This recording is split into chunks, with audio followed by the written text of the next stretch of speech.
মায়েরা বলুন তো, ছেলে হলে আনন্দ হয় না মেয়ে হলে আনন্দ হয়? ছেলে হয় তাহলে দেখবেন মায়ের কি আনন্দ, আর মেয়ে হলেও প্রথমে অসুবিধা নাই, দ্বিতীয়বার হয়ে গেলে বলে এই তো ভগবানের কোনো। কিন্তু একটা কথা বলে রাখি, ছেলে হোক মায়েরা, ছেলে যদি একটা বংশের প্রদীপ হয়, মেয়েরা দুটো বংশের প্রদীপ। এইদিকে কেন বলুন তো, ছেলে একটা বংশের প্রদীপ বাবার বংশের, আর মেয়েরা বাবার বংশ আলো করে আর শ্বশুরের বংশ আলো করে। এই জন্যে আস্তে এই জন্যে দুটোই কিন্তু, মেয়েরা দুটো বংশের প্রদীপ না, ছেলে মেয়ে দুটোই দরকার আছে। ঈশ্বর যদি না দেয় কিছু করার নেই, যা দিয়েছে তাই নিয়েই সুখী থাকবেন। তবে একটা কথা বলি, ছেলে হোক মেয়ে হোক তাকে এই যে যারা কীর্তন শুনতে এসছে বাইরে থেকে তাদেরকে শুনতে দিন আস্তে। ছেলে হোক আর মেয়ে হোক মায়েরা মানুষ করবেন মানুষের মতো। ঈশ্বরচন্দ্র বিদ্যাসাগরের মা ভগবতী দেবী, বিদ্যাসাগর মহাশয় কলকাতায় ছিলেন, শুনলেন মায়ের অসুখ হয়েছে, নদী পার হয়ে, দামোদর নদী পার হয়ে মায়ের কাছে ছুটে এলো। এই হলো ছেলে। মা কেমন? ভগবতী দেবী, বিদ্যাসাগর তার মাকে বললো তোমার ছেঁড়া চাদর নিয়ে ঘুরে বেড়াচ্ছ, একটা ভালো নতুন শাল তোমাকে কিনে দিলাম কলকাতা থেকে, এই শালটা তুমি নাও। ওই শালটা মা না নিয়ে বাক্সের মধ্যে ভরে দিলেন। জিজ্ঞেস করলো তুমি বাক্সের ভেতরে ভরে দিলে, নিলে না কেন? পাড়া প্রতিবেশীর কত মা ঠান্ডায় থরথর করে কাঁপছে, আমি তোর মা হয়ে শালটা নেবো কি করি। কিন্তু আমাদের যদি কোনো মা রাস্তা দিয়ে শাল পেয়ে যায় না, শাল দেখাতে দেখাতে যায়, দেখবেন শাল দেখাতে, তার বাচ্চাও সেরকম হয়। কেন বলুন তো? এইদিকে তাকাবেন, এইদিকে তাকাবেন, বাচ্চা কেমন হয়? বাচ্চা কেমন হয়? আমার পাশের বাড়িতে একটা মেয়ে তার বাচ্চাকে শিক্ষা দিচ্ছে, 25 বছর, এইদিকে 25 বছরের মা 3 বছরের বাচ্চাকে শিক্ষা দিচ্ছে। টিফিন বাক্সে টিফিন দিলাম, স্কুলে যাবি খাবি, কাউকে দিবি না, দিলে তোর একদিন কি আমার একদিন, আমি খেটে খেটে মরবো সকাল থেকে, আর লোকের ছেলেকে গন্ডে পিন্ডে গেলাবি, একবারে দিবি না। ছেলে বলছে মা কি বললে? নিজে খাবি কাউকে দিবি না? হ্যাঁ, নিজে খাবি কাউকে দিবি না। নিজে খাবো কাউকে দেবো না, নিজে খাবো কাউকে দেবো না, নিজে খাবো। ছেলে খালি কান মুলছে বলছে। ছেলে বড় হলো, পড়াশোনা করলো, চাকরি করলো, বিয়ে হলো, নিজে খেলো, বউ খেলো, বাবা মাকেই দিল। আপনি তৈরি করে দিলেন তো? না না, আপনারা তো তৈরি করে দিচ্ছেন, এই জন্য তো সন্তান এরকম হয়ে যাচ্ছে। তো মায়েদেরকে বলে রাখি, যে যেখানে বসে আছেন মন দিয়ে শুনবেন, যে যেখানে বসেছেন, মায়ের পেটে বাচ্চা থাকাকালীন মায়ের চলা যেমন হয় বাচ্চার চলা তেমন হয়, মায়ের বলা যেমন হয় বাচ্চার বলা তেমন হয়। অনেক মা বলে বাবারে আমার ছেলেকে ধন্যি দেওয়া যায়, খালি মোবাইল ফোনটাকে নিয়ে বসে আছে। আপনার দোষ আছে। কিসের দোষ আছে? পেটে যখন বাচ্চা থাকে ডাক্তারের কাছে যান, ডাক্তার কি বলে? বাড়ি চলে যাও, ওষুধ দিলাম, 3 মাস পর ফের আসবে, বাড়িতে শুয়ে থাকবে, ঘাড়ে বালিশ পায়ে বালিশ। ডাক্তারবাবু বাচ্চা মোটা হবে পেটে, তখন কি করব? ডাক্তার মনে মনে ভাবে সিজার করবো আমি, তোমার যা সর্বনাশ হবে, আমার তো টাকা হবে, এটা মনে মনে ভাবে আর কি, মুখে বলে না। আবার লক্ষ্য বাইরে তাকান, এবার বলছে তাহলে সময় কাটাবো কি করে? কেন? স্ক্রিন টাচ মোবাইল নাই? বলে হ্যাঁ আছে, স্ক্রিন টাচ মোবাইল দেখে সারাদিন কাটাই। বাচ্চা যখন জন্ম নেয় তখন এদিক ওদিক তাকাই, মা বলে বাবার দিদি দেখে যাও আমার ছেলে কি তাকাচ্ছে, কি খুঁজে খুঁজে বেড়াচ্ছে, কিছুই খুঁজে নাই, কি খুঁজছে? স্ক্রিন টাচ মোবাইল খুঁজে খুঁজে বেড়াচ্ছে। এই জন্য এখনকার বাচ্চাগুলো সব স্ক্রিন টাচ মোবাইল। মাগুলো বলে বাবারে আমি চালাতে পারি না, এর কি চালানোর কাহিদা। না না, এটা কীর্তনে যে কি মজা আছে, আপনারা যত রাত বাড়বে তত খেল বাড়বে। যেরকম রাধা রানী কি, শ্যাম সুন্দর কি। আচ্ছা বলুন তো, এবার শাস্ত্রের দিকে যাই। বাচ্চা জন্ম নিলে বাচ্চার মুখে কি দিন? জোরে বলুন। মধু। নিম পাতা কেউ দেন না নিশ্চয়ই? তাহলে মধু দেওয়া হয় কেন? আপনাদের বিশ্বাস আছে ছেলে নাকি বড় হয়ে মিষ্টি মিষ্টি কথা বলে। হাত তুলে বলুন তো, কার ছেলে বড় হয়ে মিষ্টি মিষ্টি কথা বলে? খোকা গামছা দিই, চুপ কর, বড় হলে হয়। আচ্ছা মায়েরা, মধুটা তখন দেওয়ার জন্য নয়, যারা বইপত্র পড়েন বইটার নাম বলে দিই, বইপত্র পড়বেন। বইটার নাম হিন্দু ধর্মগ্রন্থ কি এবং কেন। লেখক হচ্ছে লোকনাথ গোস্বামী। তিনি বইটা লিখেছেন, তাতে লেখা রয়েছে গভীর গৃহসূত্রকার, পরাশর গৃহসূত্রকার, দুটো বই। গভীর গৃহসূত্রকারে বলল বাচ্চার জন্ম নেবার আতুর ঘর থেকে কতদিন পর নিয়ে যাওয়া হয়? জোরে বলুন। 21 দিন পর নিয়ে গিয়ে কি করে? তাকে স্নান করিয়ে তার মুখে মধু দিয়ে ভগবানকে প্রার্থনা করতে হবে, হে প্রভু আমার ছেলে যেমন মিষ্টি মিষ্টি কথা বলে। কজন বলেছেন? আতুর ঘর থেকে নিয়ে হয় নাই, এবার থেকে পরীক্ষা করে দেখবেন, যদি তাই হয় শাস্ত্রের কথা, তাহলে গোবিল গৃহসূত্রকার দোষী থাকবে যদি না হয়, শাস্ত্র বলল। এবার লক্ষ্য করুন, একটা বই হচ্ছে পরাশর গৃহসূত্রকার। বাচ্চার অন্নপ্রাশনের দিনে পরমান্ন পায়েস দেবার আগে মুখে মধু দিয়ে ভগবানের যে প্রার্থনা করুন, হে প্রভু আমার ছেলে যেন মিষ্টি মিষ্টি কথা বলে, 100% ছেলে মিষ্টি মিষ্টি কথা বলবে। কিন্তু বাচ্চা জন্মানোর পর মধু দেন কেন? মধু দেন এই জন্যে যে বাচ্চা জন্ম নিয়ে মায়ের দুধ পান করতে পারে না, ওই জন্য কান্নাকাটি করে, মধু দিলে যেন কান্নাটা বন্ধ হয়। তা কৃষ্ণমণ্ডলকে বলছে পাড়ার লোকে, তোমার এত অভাব, একটু মধু কিনতে পারো নাই? বলে মধু কেনার পয়সা নেই তো। বলে পরের বাড়ি থেকে ধার করে এনে দাও। তখন কৃষ্ণমণ্ডল বলছে, আগেকার লোকেরা বলে মধু যদি কারো বাড়ি থেকে ধার করে এনে শোধ না দেওয়া যায়, তবে তার বাড়ির কুকুর হয়ে জন্ম নিতে হয়। দরকার নেই বাবা, আমি ওই মধু দেবো না। আমার ছেলের কানে কি দেবো জানো? দুই কানে শোনাইল মধুর হরি নাম, দুই কানে শোনাইল মধুর হরি নাম। শুনলে চলকে যাবেন। কার একজন বিখ্যাত ডাক্তারের কাছে আমি গিয়েছিলাম, বিরাট সার্জেন। তাকে বললাম, উনি বললেন, প্রদীপবাবু ফেসবুকে আপনাকে সবসময় দেখি। আমি ওনাকে একটা গীতা দিলাম। উনি তখন বলছেন, আমি তো প্রতিদিন গীতা পড়ি। এত ট্রিটমেন্ট করেন, এত ভিড়, এত অপারেশন, এর মধ্যে পড়েন? বলে হ্যাঁ, সকালবেলায় ঘুম থেকে করে স্নান করে প্রথমে গীতা পড়ি, তারপর চিকিৎসায় যাই। যারা বড় বড় মহাজন হয়, যারা বড় বড় পণ্ডিত হয়, যারা যারা বড় বড় জ্ঞানী হয়, তারা ভগবানকে স্মরণ করে যায়। অ্যাপেলো চেন্নাইয়ে চিকিৎসা করাতে যাবেন দাদা ভাইরা, দেখে নেবেন প্রত্যেকটা বড় বড় ডাক্তারের টেবিলে ভগবানের ছবি আছে। এত সোজা নয়। যারা বড় বড় ব্যক্তি হয়, তারা ভগবানকে বিশ্বাস করা হয়। আইজাক নিউটন ভগবানকে বিশ্বাস করতেন। স্যার আইনস্টাইন বিখ্যাত বিজ্ঞানী, তিনি জীবনে আমিষ খান নাই, চিরকাল নিরামিষ খেয়েছিলেন। আমাদের সমাজে একটা দেখবেন ব্যাপার আছে, হ্যাঁ, যদি কোনো মা তার ছেলেকে নিরামিষ খায়, পাশের মেয়েরা বলে এখন থেকে নিরামিষ খাওয়াস না, দেখবি দুর্বল হয়ে যাবে। আপনাদের বলে যায় যদি তাই হয়, তাহলে বিরাট বড় বিজ্ঞানী আইনস্টাইন কি করে দুর্বল হয়ে গেল? দুর্বল হয়ে গেছে। আচ্ছা বলুন, সচিন টেন্ডুলকরকে হারিয়ে একজন বিখ্যাত ব্যাটসম্যান হয়ে গেলেন, পৃথিবীর সেরা রানে। তিনি কে? বিরাট কোহলি। ভালো করে দেখুন, তার স্ত্রী অনুষ্কা আর বিরাট কোহলি দুজনে নিরামিষ খায়। ব্যাটে 6-এর পর 6 মারছে, আপনি পাচ্ছেন না মাংস খেয়ে, আর উনি নিরামিষ খেয়ে মারছেন। তার মানে এর থেকে কি শিক্ষা পেলেন? নিরামিষ কি? এই যে তাকাবেন, যারা আমিষ খায়, মাংস খায়, তাদের সামনের দাঁত আর নিচের দাঁত বড় হয়। যারা আমিষ খায় তারা দেখবেন জল চেটে চেটে খায়, আর যারা নিরামিষ খায় তারা জল দেখবেন দিব্যি খাচ্ছে। তাহলে এখন বলুন তো, যারা মাংস খায় তাদের সামনের দাঁত দুটো বড় থাকে, চিবিয়ে খেতে হয়। আচ্ছা বলুন, কুকুর মাংস খায়, সামনের দাঁত দুটো বড়। আচ্ছা, বাঘ মাংস খায়, সামনের দাঁত দুটো বড়। বিড়াল মাংস খায়, সামনের দাঁত দুটো বড়। মানুষ মাংস খায়, সামনের দাঁত বড়। অনেকে দেখছে, তাহলে আমায় তো খাই, তাহলে বড় হতে শুরু করলো নাকি? না, আপনাদের এটা নয়, জোর করে খাচ্ছেন, এই জন্য তা তো গন্ডগোল। কেন বলুন তো? যে গাড়ি পেট্রোলে চলে তাকে যদি ডিজেল দেওয়া হয়, তাহলে ইঞ্জিনের অবস্থা কেমন হয়? যা ধুমো বেরোবে তো। যা আমাদের নয় তাই যদি খাই, আমাদেরও নিতাই গৌর হরিবল হয়ে যায়। তাই কি করলো মায়েরা? আশীর্বাদে করো গো, আশীর্বাদে করো গো, আশীর্বাদে করো গো, আশীর্বাদে করো। যেমন বাবা মা হবে তেমন বাচ্চাকে শিক্ষা দেবে। ছেলেটাকে বললো, শোন দুঃখী, তোর নাম হলো, আসতে, তোর নাম দেওয়া হলো কি? দুঃখী। আচ্ছা, কিছু মনে করবেন না বাবা, যে যেখানে বসে আছে একটু মন দিয়ে শুনবেন, কীর্তনের রস আছে, মজা আছে। ছেলের নাম রাখলো কি? দুঃখী মণ্ডল। দুঃখের সংসারে জন্ম নিয়েছে বলে। আমি আপনাদের বারবার অনুরোধ করে যাব, সিংঘি গ্রামে কাশিরাম দাসের জন্ম, বিখ্যাত কবি, বিখ্যাত পণ্ডিত মানুষ, তার জন্ম। তার জায়গাতে আপনাদের বলে যাব, আপনার ছেলে মেয়ের নাম কাশিরাম দাস, নামটা শুনুন। আপনাদের মাটিতে ছেলে মেয়ের নাম ভালো রাখবেন। অজামিল ভাগবত বলল, চোর ছিল, চরিত্রহীন ছিল, ডাকাত ছিল, মাতাল ছিল, তার স্ত্রী ছেলের নাম রেখেছিল নারায়ণ।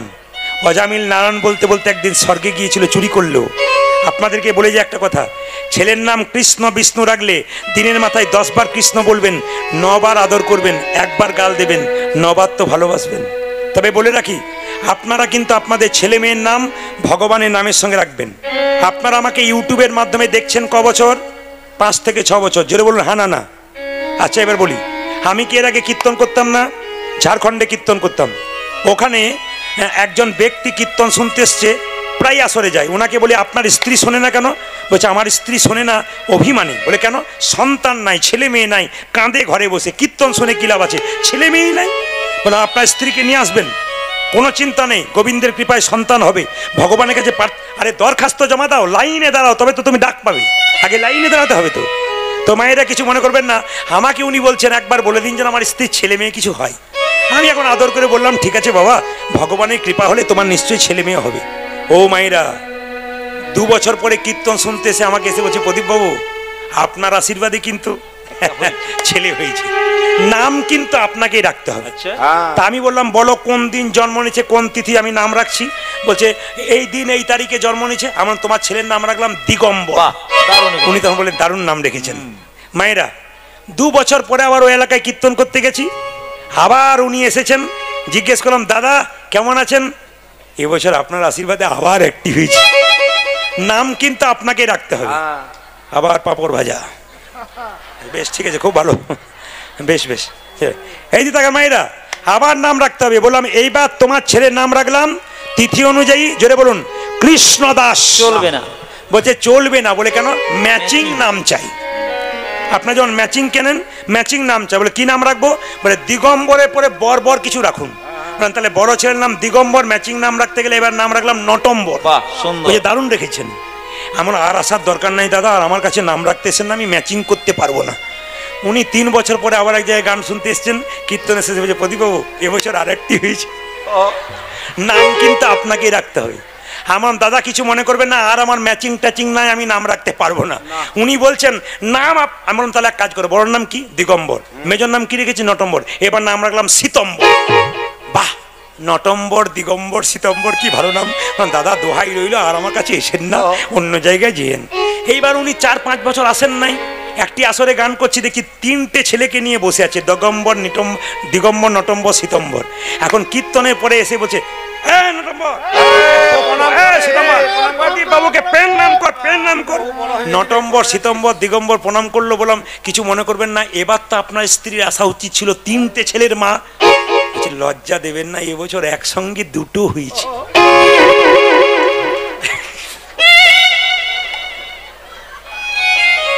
কীর্তনে যে কি মজা আছে, না শুনলে বুঝতে পারবেন না। এইদিকে এইদিকে মায়েরা, আমি বললাম দাদা আমি আর নাম রাখতে পারবো না, নাম আপনাকে রাখতেই হবে, নাম রাখা চাই। শেষে আমি খেয়ে দিয়ে বাড়ি যাব, আমার গাড়ির গেট টানে, দাদা নাম রেখে দিন। আমার দাদা দেখুন কিছু মনে করবেন না, দিগম্বর, নটম্বর, সীতম্বর আমার আর মনে পড়ছে না, বর্বর কিছু মনে পড়ছে না, আমি খারাপ কিছু নাম রেখে ফেলবো। বলছে না, আপনি যা নাম দেবেন সেইটাই হবে। আমি তখন গেটটাকে বন্ধ করতে বললাম, বন্ধ করতে করতে বললাম বড়র নাম দিগম্বর, মেজর নাম নটম্বর, 3 নম্বর সীতম্বর। এবার 2টোর নাম রাখলাম নভেম্বর আর ডিসেম্বর। উপায় তো নাই। মায়েরা ছোট্ট ছেলের নাম রাখলো কি? দুঃখী মণ্ডল। ছোট্ট দুঃখীকে তার বাবা বলল, তোকে এমনি এমনি পাই নাই, জগন্নাথ মন্দিরে কৃপা করে পেয়েছি। ওরে দুঃখী, তুই বৃন্দাবনে যাবি, গোবিন্দের চরণ পাবি, তার আগে তোকে নবদ্বীপে গিয়ে গুরু কৃপা পেতে হবে। ছোট্ট দুঃখী বলছে তাহলে বাবা আমি যাব? বলে হ্যাঁ। রাত্রিবেলায় বাবা মা যখন শুয়ে আছে, 5 বছরের দুঃখী বাবা মাকে দূর থেকে প্রণাম করে বলছে, বাবা আমি চলে যাই, আমি চলে যাই, দাও নিতাই চাঁদের শ্বশুর বাড়ি কোথায়? কালনা। কালনা জানা আছে আপনাদের? সে তো সামনেই, নাকি বলছেন? কালনাতে একজন বিখ্যাত গুরুদেব ছিল, তার নাম হৃদয় চৈতন্য। কেন? নিতাই গৌরকে হৃদয়ে নাচিয়েছিল, নাম হলো হৃদয় চৈতন্য। কালনায় গিয়ে হৃদয় চৈতন্য বাড়িতে চিৎকার করে বলল, হৃদয় চৈতন্য ঠাকুর কি, হৃদয় চৈতন্য ঠাকুর কি। হৃদয় চৈতন্য বেরিয়ে এসে বললো, কি নাম তোর? দুঃখী। দুঃখী দুঃখী প্রণাম করলো। কি করতে এসছিস? দীক্ষা নিতে এসছি। বেশ বেশ বেশ।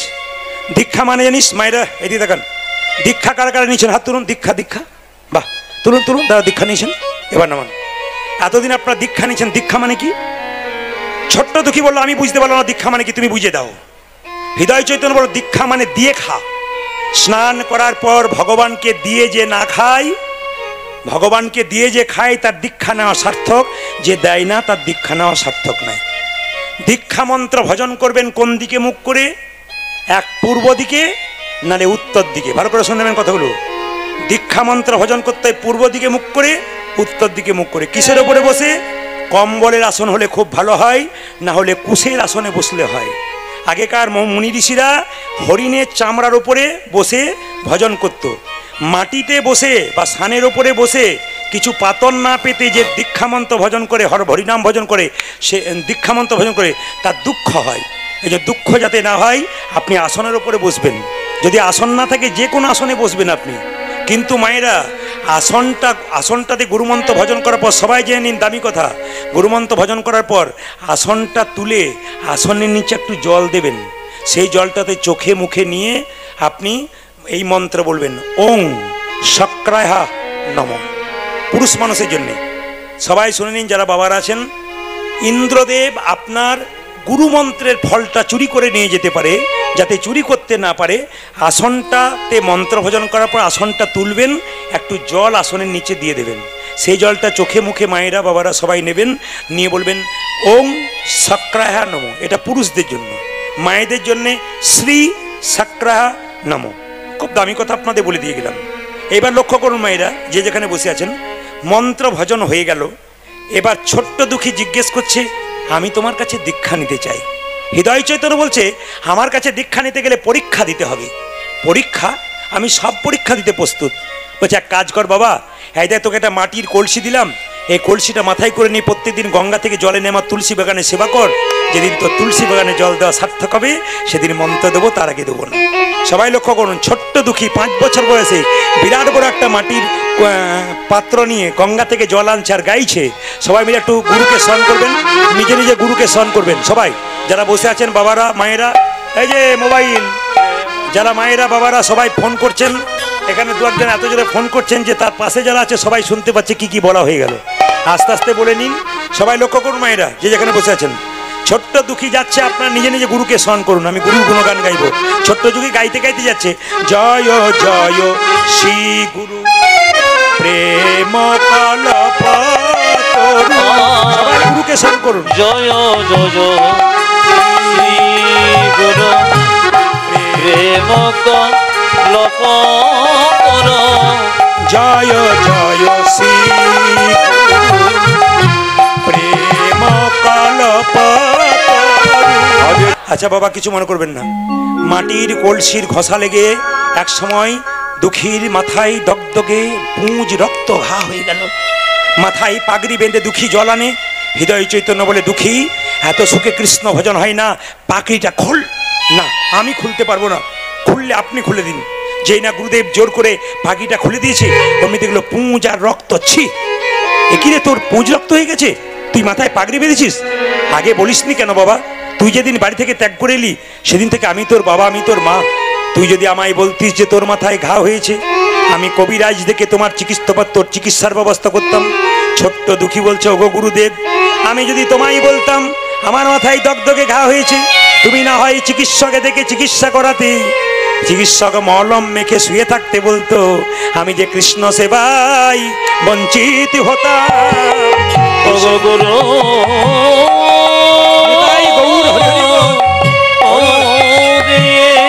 আমি কিন্তু অঙ্কতে কাঁচা, আপনারা এবারে হিসাব করে গুনে নিন, জোরে জোরে বলবেন, আমি হিসাব করে দিই।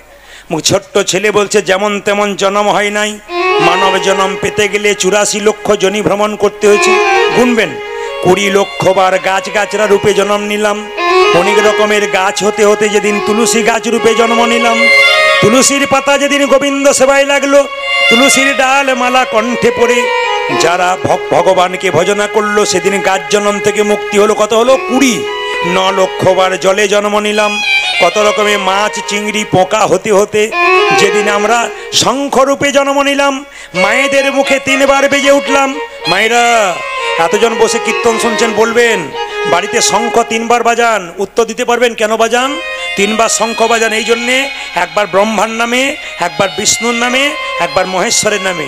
3 জনকে স্মরণ করে বাজাবেন। প্রথম বাজাবেন ব্রহ্মাকে স্মরণ করে, দ্বিতীয়বার বাজাবেন কেন? মহেশ্বরকে স্মরণ করে, আর তৃতীয়বার বাজাবেন বিষ্ণুকে স্মরণ করে। 3 জনকে স্মরণ করে। সবাই লক্ষ্য করুন মায়েরা, যে যেখানে বসে আছেন। বলছে আমরা 9 লক্ষ বার জলে জন্ম নিতে নিতে যেদিন শঙ্খরূপে জন্ম নিলাম, মায়েদের মুখে বেজে উঠলাম, সেদিন আমাদের জলজন্ম থেকে মুক্তি হলো। কত হলো? 20 আর 9 কত হলো? জোরে বলুন, 20 আর 9 কত হলো? 31। ও 29। যা কানে কম শুনতে পাই, জোরে বলবেন। 29। আচ্ছা, 11 লক্ষ বার পোকা রূপে জন্ম নিলাম। কত রকমের পোকা হতে হতে যেদিন ভ্রমর কুলে জন্ম নিলাম, যেদিন আমি ভ্রমর কুলে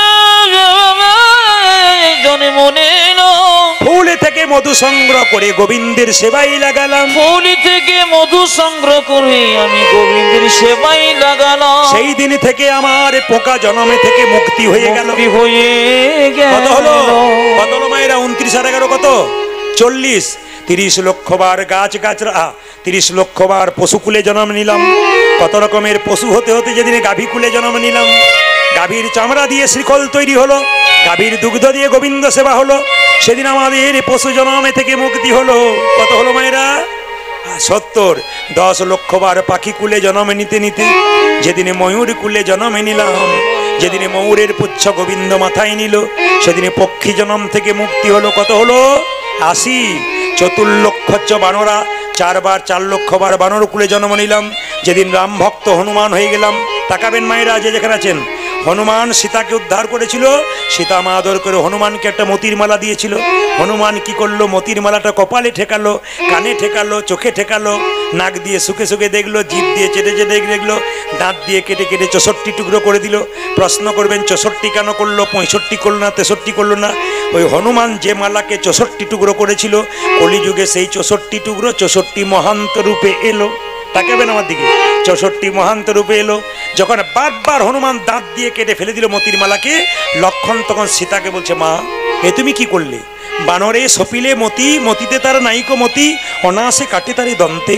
শিশু মানে নাই ব্যবতাই, মানুষ পুজে কেন বনতে? একটা বাচ্চা ছেলেকে শিব মন্দিরে শুয়ে দাও, প্রস্রাব করবে, পায়খানা করবে, ও তো মন্দিরের মানে জানে না। আচ্ছা বাবা, একটা কুকুর অতুল্য ধন তুলসীরে, তুলসীরে কুকুরে কি তারা মান্য রাখে? যে তুলসীর গাছকে আপনারা যত্ন করেন, কুকুরে তাদের প্রস্রাব করে দেয়। কুকুরে কি জ্ঞান আছে তুলসী গাছে প্রস্রাব করতেছে? নাই। বারবার হনুমানকে অপমান করছে, হনুমানকে লক্ষণ অপমান করছে। সীতা তখন বলল, হনুমান তোকে ঠিকই বলেছে, তুই আমার মতির মালাকে তুই নাক দিয়ে শুকলি, চোখ দিয়ে শুকলি, চোখ দিয়ে চোখে ঠেকালি, কানে ঠেকালি, মুখ দিয়ে দাঁত দিয়ে টুকরো টুকরো কেটে ফেলে দিলি, কেন তুই অপমান করলি? হনুমান বলল, মা গো সীতা, আমি কি তোমার মালা কোনোদিন অপমান করতে পারি? এই মালা কপালে ঠেকালাম কেন জানো? এ তো যেমন তেমন মালা নয়, মায়ের দেওয়া প্রেমের মালা, মায়ের দেওয়া ভালোবাসার মালা, তাই কপালে ঠেকালাম। কানে ঠেকালাম কেন জানো? এই মালাতে রাম নাম শোনা যায় কিনা দেখলাম। এ মালা চোখে ঠেকালাম কেন জানো? এ মালাতে রামে দেখা যায় কিনা দেখলাম। নাক দিয়ে শুকে দেখলাম কেন জানো? এ মালাতে রাম অঙ্গের গন্ধ পাওয়া যায় কিনা দেখলাম। জিভ দিয়ে চেটে চেটে দেখলাম কেন জানো? এই মালাতে রামচরণে তুলসীর স্বাদ পাওয়া যায় কিনা। যে মালাতে রাম নাম শোনা যায় না, রাম দেখা যায় না, সে তো অলঙ্কার নয়, কলঙ্কের হার। দাঁত দিয়ে কেটে কেটে ফেলে দিলাম। লক্ষণ হনুমানের হাত ধরে ধরে বলো, হনুমান এতদিন আমার অভিমান ছিল, রাম আমার দাদা, আমি রামের ভাই, কিন্তু আমার অভিমান ভেঙে গেল। তুই যেমন রামকে ভজনা করেছিস, আমি তেমন করতে পারি নাই। ওরে হনু, তুই কি হৃদয় মাঝে রামে দেখাতে পারবি? সঙ্গে সঙ্গে হনুমান বলেছে, লক্ষণ তোমার তীরটাকে দাও। যেটা লক্ষণ তীরটাকে দিয়েছে, হনুমান বক্ষ বিদীর্ণ করেছে। একা রাম নয়, দেখে সীতারামের যুগল মেল, দেখি সীতারামের যুগল মেল। বাহ বাহ, দুঃখী তুই দীক্ষা কি নিবি রে? তোকে তো দীক্ষা দিয়ে দিস আমি, দীক্ষা সঙ্গে করে নিস। যাই, তোকে দীক্ষা দিলাম, আজ থেকে নাম দিলাম তোর দুঃখী। তোর বাবা নাম দিয়েছিল, আমি নাম দিলাম কৃষ্ণ দাস। কেউ জিজ্ঞেস করলে আজ থেকে তুই বলবি, আমার নাম দুঃখী কৃষ্ণ দাস। বাবার দেওয়ার নাম দুঃখী, মায়ের দেওয়া গুরুদেবের দেওয়ার নাম কৃষ্ণ দাস। যা, একটা চিঠি লিখে দিলাম, তুই বৃন্দাবনে জীব গোস্বামী পাদের কাছে যা, দেখবি তুই নিশ্চয়ই কৃষ্ণের কৃপা পাবি। ছোট্ট দুঃখী বৃন্দাবনে যাচ্ছে, মায়েরা সবাই মিলে হাত তুলে চলুন, সবাই বৃন্দাবনে যাবো একসঙ্গে, একসঙ্গে হাত তুলুন। রাধা রানী কি, যত রাত বাড়বে জয় তত বাড়বে। রাধা রানী কি, একসঙ্গে বলবেন। শ্যাম সুন্দর কি, মদন মোহন কি, হরিবাসর কি, যাদের ঘুম আসছে তাদের কি, সবাই জয়। হাত তুলুন সবাই একসঙ্গে। কৃষ্ণ কেশব, বাহ, সুন্দর আপনাদের আসর, কাশিরাম দাসের মাটি, সুন্দর ভক্ত আপনারা। গ্রামের মানুষ তো এসেছে, পার্শ্ববর্তী গ্রাম থেকে বহু ভক্ত এসেছে, সবাই হাত তুলে গাইবেন একসঙ্গে। কৃষ্ণ কেশব, হাত তুলুন। কৃষ্ণ কেশব সুধা মাখা এই নাম, হরি মধু মাখা কৃষ্ণ কেশব, কৃষ্ণ কেশব সুধা মাখা এই নাম, মধু মাখা এই নাম। বাড়িতে অতিথি এলে আপনারা কি বলেন? অতিথি কি? অতিথি কি জোরে বলুন, আমি সবার মুখে শুনতে চাই। অতিথি আচ্ছা, এবার অতিথি নারায়ণ বললেন তো, আমি পাল্টে দিই। আপনাদের এই সিংহিতে অতিথি এলো 4-5 জন, ধরুন আমার কীর্তন হচ্ছে, বাড়িতে বাড়িতে 4-5টা লোক এসছে। এবার আপনি কি করলেন, আজকে প্রদীপবাবুর কীর্তন, সব নিরামিষ খা। কালকে কি বলবো বলুন তো, এলে একদিনের জন্যে, তাই হয়, কিছু না খেয়ে গেলে হয়, কিছু খেয়ে যেতে হবে। মানে কিছু খেয়ে, মানে বুঝতে পারছেন তো, মানে পরিপূর্ণ হয় নাই আর কি, ওইটি না দিলে পরিপূর্ণ হবে না। তো সব বাজার থেকে দেখবেন শাক সবজি সব আনে, 1 কেজি নিয়ে এলো। অতিথি নারায়ণ না অতিথি অসুর? জোরে বলবেন, অতিথি নারায়ণ না অতিথি অসুর? অতিথি কারা? বাড়িতে এলে নিরামিষ ভোজন হয় যাদের বাড়িতে, ভক্ত সেবা হয় যাদের বাড়িতে, এরকম অতিথি আনলে আপনার অতিথি নারায়ণ হয়ে যাবে। আবার দেখবেন এক জায়গায় কীর্তন করতে গেছি, নাম করবো না, ক্যামেরা হচ্ছে জানা যাবে, সে জায়গায় কীর্তন করতে গেছি। এখন কমিটি প্রচুর লোক হয়েছে, সকালবেলায় আমাকে যখন বিদায় দিচ্ছে, বাজারের লোকগুলোকে বলছে, দাদা কালকে আপনাদের দেখতে পেলাম না, আপনারা গেলেন না। বলছি কি করবো, আপনারা তো রবিবার দিন কীর্তন করলে আমরা যেতাম, কারণ রবিবার দিন আমাদের ছুটির দিন, বাজারে ছুটি, চাকরির ছুটি, ওই দিন আপনারা তো বুধবার দিন করেছেন, আমরা কি করে যাব। কিছু মনে করবেন না, যারা বলে যে রবিবার দিন হলে যেতাম, বুধবার করেছেন বলে যেতে পারছি না, সেই লোক যদি বুধবার দিন বিপদে পড়েনি বলে হে গোবিন্দ দেখা দাও বাঁচাও, তখন যদি গোবিন্দ বলে তোর তো বুধবার দিন নয় তো রবিবার দিন বটে, সেই দিন